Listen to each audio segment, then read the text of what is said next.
Hello, I'm Howard Bike, Senior Vice President of Corporate and Sports Alliances for the American Cancer Society.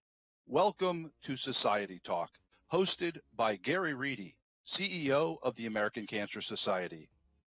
Today, we have a very special guest, Jen Fisher, Chief Wellbeing Officer for Deloitte. As Deloitte's Chief Wellbeing Officer in the United States, Jen drives Deloitte's strategy and innovation around work-life, health, and wellness. She empowers Deloitte's people to prioritize their well-being so they can be at their best in both their professional and personal lives. Jen frequently speaks with clients and media about building a culture of well-being at work and as a regular contributor to Thrive Global and curator of their work-life integration hub. She has co-authored several Deloitte Insights research reports on workplace well-being and hosts WorkWell, a podcast series on the latest work-life trends. Jen is a healthy lifestyle enthusiast and seeks to infuse aspects of wellness in everything she does. As a breast cancer survivor, she is passionate about advocating for women's health and sharing her recovery journey. Welcome, Jen, and Gary, please take it away. Great. Thank you, Howard. And Jen, welcome. I tell you, employee well-being is such a critical topic, and even more so with this pandemic, as both, companies and employees struggle with, how to manage through the 2020, so to speak. And we all have to make sure that working remotely doesn't turn into working all the time. There's a lot of stress. Obviously, employees are our greatest asset. So I can't thank you enough for being on here today to share your insights and expertise with us. But I have to ask you, the title Chief Wellbeing Officer, I love the title, but it's not one that you hear that often. So how did that come about? Yeah, thank you. And it's a question that I get quite a bit. I'm excited to be here with you all today. So Chief Wellbeing Officer, it is certainly not a common title, but I do think it's one of the coolest titles out there. I'll tell you that. But how it came about, honestly, it is an intersection of personal need for myself and just a need that I saw in our organization, but also in kind of corporate America at large. And so about 6.5 years ago, I've been at Deloitte for 20 years. In various roles. I've had an incredible career. It's an amazing company with lots of opportunity. But about 6.5 years ago, I found myself completely burnt out to the point where I couldn't get out of bed. I mean, I woke up in the morning, my eyes were open, my heart was beating, I was alive, but I really could not engage in life or in work in any meaningful way. And I had been trending towards burnout for a while. And I think I get the question quite common, often, did you know, what were the signs, what were the symptoms? And I did know. At the time, I didn't want to admit it to myself because I looked around, and when I looked around, it seemed like everybody else had it together. They were able to handle work and life and everything that was thrown at them, and they seemed to be doing just fine on the surface. And so for me, I knew I was struggling, but I didn't want to ask for help and I didn't want to admit it. And so I got to the point where, quite frankly, I was sleeping 3 to 4 hours a night. I would get to the gym an hour a day. That was the one thing that I did for myself. And I would work or do whatever else it was I was doing in my life for the other, 19, 20 hours a day. And that doesn't work. It doesn't work for anyone. I don't care who you are. And so I ended up burnt out, and I had to take some time off from work and get myself physically well, but also mentally well, because what I realized that I was struggling with, anxiety and depression. And there were some other things going on in there. And so I had to take some time off. I had to get well. And in doing so, I became really passionate about the topic of holistic health and well-being. Like I said, I had always had kind of wellness in my life. I was a college athlete. I got to the gym for an hour a day, and that was my definition of well-being. But I had to really redefine that for myself, and I had to look at my life and say, what are my boundaries are going to be? What is important to me, in my life, and what's important to me in my career, and how am I going to have a really meaningful career as part of my overall life? And I believed that that could be possible. I did not want to accept that burnout was the price that we paid for being successful in our lives, but I was seeing it, all around me. And so I became very passionate about it, and I decided that I wanted to help others. And that was how I wanted to spend my time in my career. And I actually went back to my leader at the time when I came back to work, and told her that I was going to resign from Deloitte. This was the career that I wanted to pursue. And she was the one that had the vision and said, you're not going to resign. She was like, go back to where you came from, put together your business case, because if you need this, then why don't the rest of us need it? And so that was what kind of set me, on the journey of building a well-being program and a well-being culture at Deloitte. And along with that kind of came the role and the title. One other thing I will say, because this was mentioned in my intro, is I am a cancer survivor. So about 9 months into my role of being the Chief Wellbeing Officer, I was very unexpectedly diagnosed with breast cancer, no family history. It was right after my first mammogram. I did everything as suggested on the right time and everything. And, it was a complete shock. And, because I was otherwise, quote unquote healthy. I was doing all the things that the American Cancer Society says to do, to stay healthy. And so, about 9 months into my role as Chief Wellbeing Officer, I went through 2 surgeries, 8 months of chemotherapy, 6 weeks of radiation, the whole 9 yards. But I would say, what kind of kept me going through my treatment and everything that I had to go through was keeping, healthy habits, a healthy mindset, physically and mentally was so important to me, and really helped give me a further platform to talk about the importance of taking care of ourselves and self-care in our own lives. So sorry for the long answer, but no. Thank you for sharing that, and I mean, very interesting. And thank you for your vision and your leader's vision, around creating this position. It's interesting, as you were talking and said, 9 months into this position, you were diagnosed with cancer. It's interesting how those two met, because when you get a cancer diagnosis, your whole world changes. You start to reevaluate everything. Fortunately, you're already on that journey and on that path. And I guess it maybe was meant to be for things to happen in the way they did. But thank goodness that you're a survivor. That's why at the American Cancer Society, that's what we get up for every day and work, is to make sure we have more survivors out there. And, work-family balance is just so critical, so important. And like I said at the onset, with this pandemic, it's becoming even more critical. Could you share with us, with everything that's going on today, with all the uncertainty, what are you seeing as some of the biggest issues and trends in workplace well-being?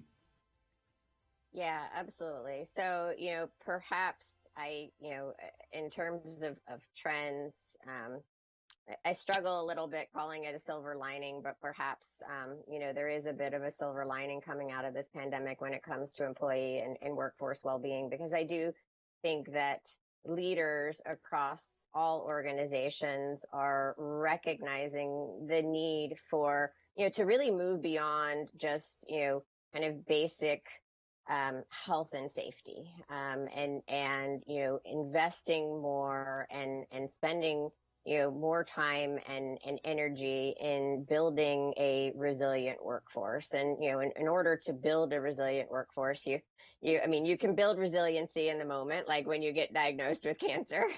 Certainly, that's one way to build resiliency. I don't recommend it. But building, yeah, exactly. But building a resilient workforce and creating a culture and educating and providing tools and resources for people to take care of themselves, to practice self-care. And that's going to mean something different for every single person. We all have a different definition of well-being.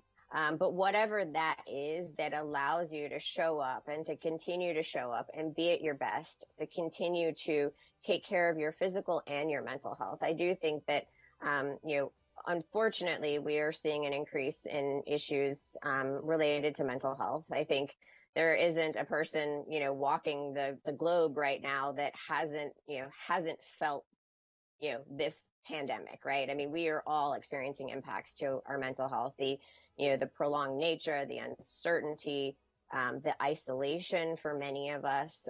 It is totally normal and natural that we would be experiencing impacts to our mental health. And this is something that hasn't really gotten a whole bunch of attention. Maybe it was starting to prior to the pandemic, but you are seeing a lot more leaders and individuals focus on mental health, which is incredibly important because 1 in 5 of us will struggle in any given year.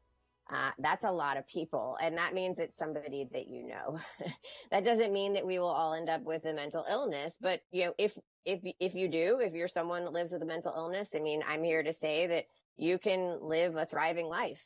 You don't wear a blinking sign on your head that says, I'm sick, I struggle with my mental health. And so much more conversation around mental health and taking care of the mental health of our workforce is happening and needs to continue to happen long past long past the pandemic, whenever it ends. Yeah.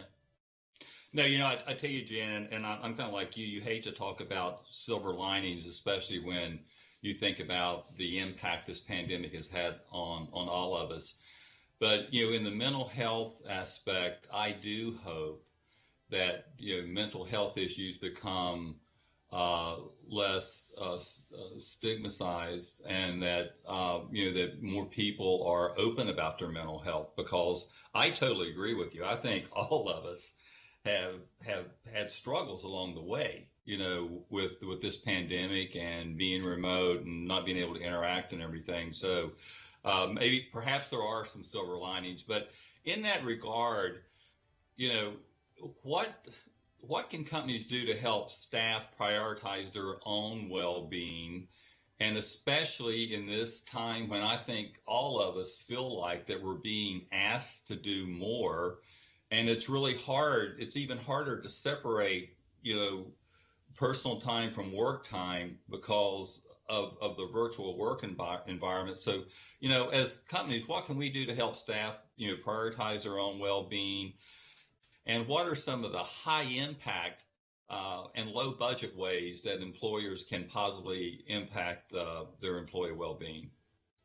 Yeah, absolutely. And I think that is certainly, you had asked previously about the issues. And so I think that certainly, the issues that we're seeing is this, there are no boundaries between work and life anymore.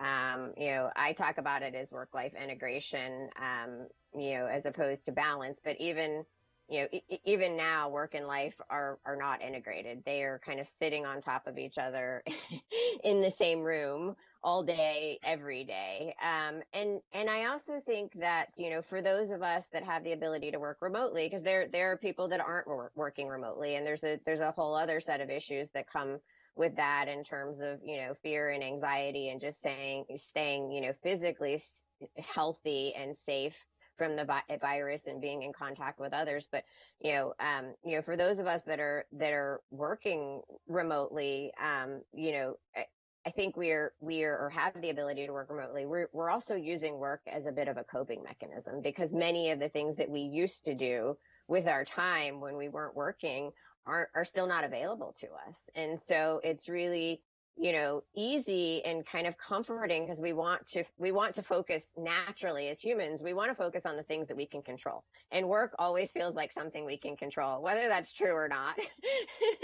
But there's always one more email you can send, or one more document you can review, or and that gives us a sense of control. It also gives us a sense of accomplishment, right? And so I think a lot of us have been leaning more heavily on work, because a lot of the other things that we used to do in our lives to cope or, to spend our time just aren't available, and we haven't filled them with other things. And so, and then, you put on top of that pandemic fatigue. Pandemic fatigue is real. It is very similar to what you would experience with burnout in terms of signs and symptoms, kind of inability to sleep, inability to focus, irritability, those types of things. And who of us hasn't experienced that or hasn't felt that at some point in the last 8 months? I think that there's just so much going on top of the pandemic, in the US, you add the political environment, you add racial injustice, and it's like this layer cake of stress and uncertainty. In terms of, what organizations, can do to help staff prioritize their well-being, I would say number one, talk about it. Communication still reigns, regardless of what the issue is. Have the conversations, be open about, as a leader, if you're a leader of people, be open about what you're struggling with, ask people to be open about what they're struggling with, and really understand, what each person's needs are. Everybody's home situation is a little bit different or a lot different right now. And so everybody's needs are going to be different.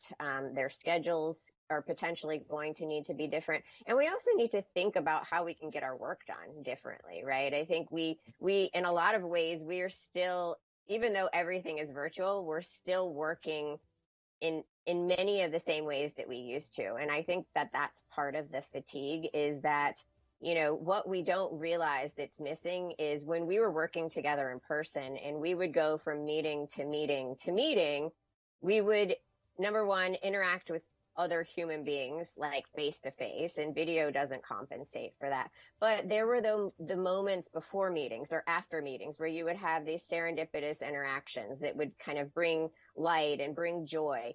There were, you would get up and walk down the hallway from, your office or your desk to a meeting and walk back. And so you would get some movement in. There were all of these things that just kind of happened that weren't intentional, right? Like they just happened through the course of the day, and they're missing now. And we're just stuck in front of our computers all day long. And if we're not intentional about getting up and moving and getting off a video and going for a walk and drinking water and getting something to eat, I mean, all of these things that sound, you're probably thinking like, really? This is it? But yeah, I mean, these are the basic building blocks of well-being. And they used to be kind of naturally built into our day, and they're not anymore. And we're just kind of stuck in front of our computer in the same room all day, every day. I keep hearing it like Groundhog Day.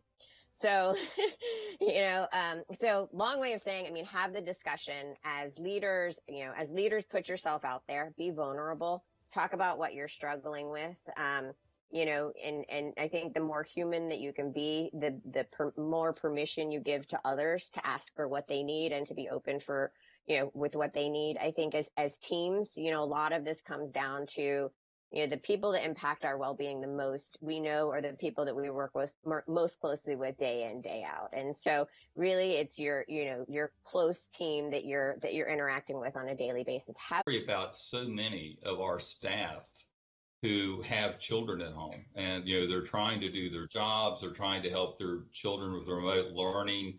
There's just so many other competing issues that are happening. So I mean, it's just critically important that we do set those parameters. I know a couple of things we've done is we have limited all meetings to 45 minutes. So at least people have 15 minutes, to walk around and do things in between Zoom calls. We've also said no internal meetings on Fridays, so external calls and meetings. And I have to tell you, Jen, I didn't think I would ever enjoy just a regular phone call as much as I do these days. I know. A Zoom call or a video call. It's kind of nice to just have a phone conversation with someone. But let me ask you, you talk a lot about self-care, and you talk about being the boss of your own well-being, which I absolutely love that. So can you share with us some lessons that people can apply to their own lives, and including your concept of micro habits? Yeah, absolutely. So there's a couple parts to that. So you're absolutely, the boss of your own well-being. I always tell people you are the chief well-being officer of your own life, because the truth is, it starts with you. I mean, you have to make those decisions about, what is most important to you. I call them your self-care non-negotiables, and they are the things, that allow you to be you. And they can be big things, they can be small things, they can be a combination. But really getting clear as to what those non-negotiables are. For me, I kind of have a framework in my own life that's eat, move, sleep, and find joy. And so every day, I try to eat, not that I don't eat poorly sometimes. I love cupcakes and things like that, but, try to eat nutritious food, try to make sure that I'm getting movement. Sometimes that's working out. Sometimes it's just going for a walk around the block or, doing something, but making sure that I'm kind of not stuck in the same place all day. Sleep, my favorite topic to talk about, sleep. 7 to 9 hours of sleep. I'm very, very diligent. That's one of the things I am super inflexible about. If you know anybody that knows me well, ask them about Jen and sleep. And, even to the point where when I used to travel, my team and I would be out to dinner, they would tell me that it was bedtime when it got like too close to 9 p.m. They'd be like, Jen, you need to leave because it's your bedtime.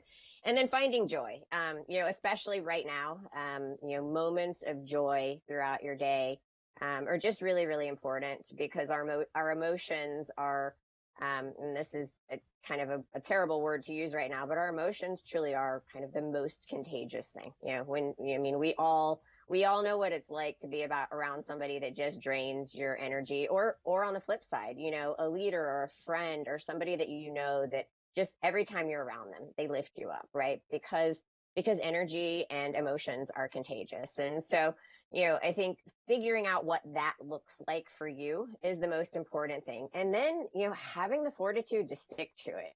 I talk a lot about boundaries and boundaries are huge right now, especially in the virtual world that we're living in, because we're all kind of home all the time and there's this expectation that we're all home. So why wouldn't you be available? Because you're just home. You're not doing anything. I think that sticking to your boundaries it's an interesting conversation because when I think about boundaries, we lock up our homes, we lock up our cars, we lock up things that matter to us. But when it comes to our own boundaries related to our personal health, we're terrible. We give it away like it didn't even exist. And then we get upset that somebody crossed my boundary.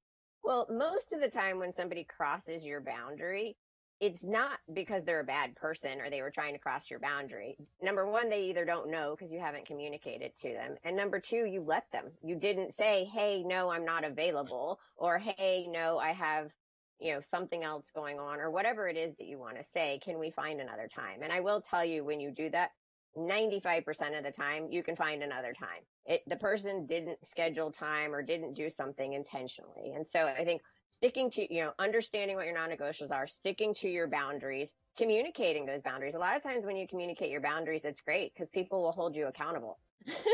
They'll be like, hey, why are you scheduling this call? Isn't this the time when you were supposed to be with your family or working out or doing whatever it is that, that you were going to do? Schedule it. One of the other things that I put everything on my calendar. All my work commitments and meetings, plus anything that, any of my personal non-negotiables. So breakfast, lunch, dinner, workout, and bedtime. They're all on my calendar. And when I have something else personal going on, I put it on my calendar too. Because if it's on my calendar, it blocks my calendar, but I'm also more likely to stick to it. And I kind of need some of those reminders during the day too, to just step away from my computer. Allow for failure. Don't, you're going to screw up. It's not going to be perfect every single day. It's just not. You're human. That's part of being human. Allow for failure. And if you need to, learn from it and move on. But, don't get stuck because you had one bad day or even a bad 3 days or 4 days, or you ate a piece of cake or whatever it was. Give yourself that grace and that flexibility.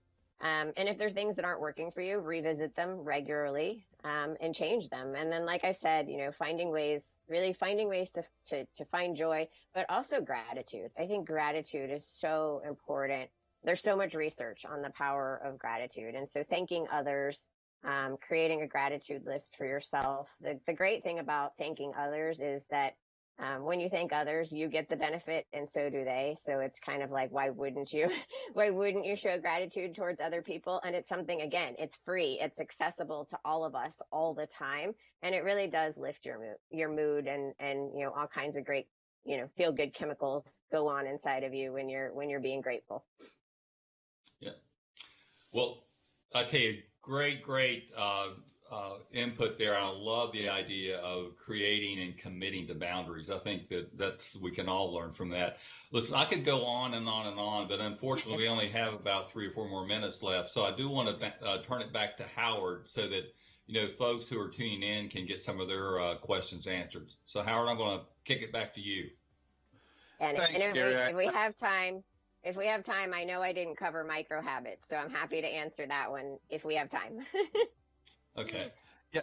Thank you, Gary. And thank you, Jen. Yeah, there are lots and lots of questions. Let me start with one while we have a few minutes left.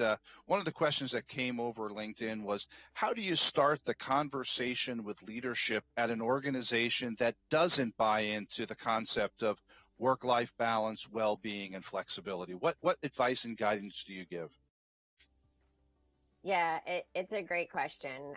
Number one, I would say do your research. There is a lot of great research out there that that kind of shows the connection between well-being and workplace productivity. There's some staggering statistics around workplace or employee well-being and a concept called presenteeism. Which is actually a kind of a bigger loss in revenue to organizations, to companies than absenteeism. So presenteeism is when people show up to work, but they're not engaged and they're not productive. They're just kind of going through the motions and their output is really kind of low value. And that is highly correlated to well-being. And so I would say, do your research and put together a little bit of a business case, a talk track. But I would also say, you don't always have to start with the most senior leadership. It's great if they do buy in, but you can start within your own little circles and, where you can make an impact on, the teams and the colleagues and the people that you work with and start grassroots. What are the things that you can do that are within your control and that will impact you and other people related to their well-being, and try to think about what those are and get other people engaged with you and then you start more of a grassroots effort and get leadership's attention that way. And so if it's not working, to kind of go directly to leadership to say, hey, I think this matters, we should focus on it. But I would say, be ready, do your research, know what is really going to get the attention of the leaders in your organization. One of the things that I talk about and that I've published about as well is, understanding what's important to each individual executive, right? And so if the concept of, employee well-being isn't necessarily hitting home for them, if you're talking to the CFO, what are the stats that are going to get the CFO's attention when it comes to the financials of the organization and the bottom line? If you're talking to the CIO or the person that's in charge of technology, I mean, right now, technology kind of reigns king in everything that we're doing, but technology can make us or break us when it comes to our well-being. It can really enhance our well-being and it can really detract from our well-being. And so how can you help the technology leader understand that, technologies that we roll out or technology policies that we have can either positively impact or negatively impact employee well-being. And so kind of trying to think about that sphere of influence that you have and understand what's important to that executive and go at it from their point of view, as opposed to kind of trying to push, your point of view on them. Jen, I know we're running out of time, but there are lots of questions. We didn't get a chance for you to talk about micro habits, and people are like, well, can you ask her to share those with us? So would you share a little bit about micro habits with the audience? Yeah, absolutely. So micro habits is basically a methodology for developing new and healthy habits in your life. And it's breaking it down to like the smallest possible denominator. And so, one of the biggest things that I hear when I talk about well-being is, well, I don't have time, or at the end of the day, I don't have energy, or I have all of these other things that are going on. How could I possibly take care of myself? Well, the truth is there are a lot of really small things that you can do that add up over time that will have a significant impact on your well-being. So I talked about gratitude and the importance of gratitude. So a micro habit around gratitude is, we all brush our teeth, once or twice a day. We all wash our hands more than we probably ever have before. So when you're washing your hands, can you think about 3 or 4 or 5 things that you're grateful for every single time you're washing your hands, and try to not repeat those over and over again, but come up with new things that you're grateful for. So micro habits is breaking a habit down. If you normally have a video call, can you switch that video call to a phone call and make it a walking call? Even if you can't get outside, can you walk around the room, or walk around your home or your apartment, or just move around, do air squats, whatever it is to get the movement in, right? But adding things on to stuff that already exists in your life, as opposed to creating net new, and adding them in really small ways, and doing that over a period of time, until they become habitual, and they will positively impact your well-being. But I think we have to change our mindset that, like, to do something for our well-being, we have to make this wholesale change to everything in our life. And you absolutely don't need to do that. Jen, thank you. There are many more questions, but unfortunately we're running out of time. I first and foremost want to thank you. Incredibly informative, and we hope all of you who have participated in today's Society Talk found it equally informative and helpful. Look for the next session coming soon from your American Cancer Society. And, Jen, I follow you on Twitter personally, so if it's okay with you, if you want to learn more about employee well-being from an expert, Jen's tag at Twitter is at JenFish23. Is that correct? That's correct. It's the same on Instagram, and on LinkedIn, it's Jennifer Fisher. So I'm on all 3 of those platforms. Terrific. So if folks want to learn more, Jen, as you can see and hear, is a treasure trove of information and resources. And we thank you very much. Gary, any closing comments before we end today's Society Talk? I just want to echo your sentiments, Howard and Jen. It was terrific. I wish we would have had a lot more time, because the conversation was very engaging and extremely insightful. So once again, on behalf of the American Cancer Society, thank you so much for sharing your insights with us. Yeah, I'm happy to join again in the future. Thank you, everyone. Have a great day. Bye-bye. Bye-bye.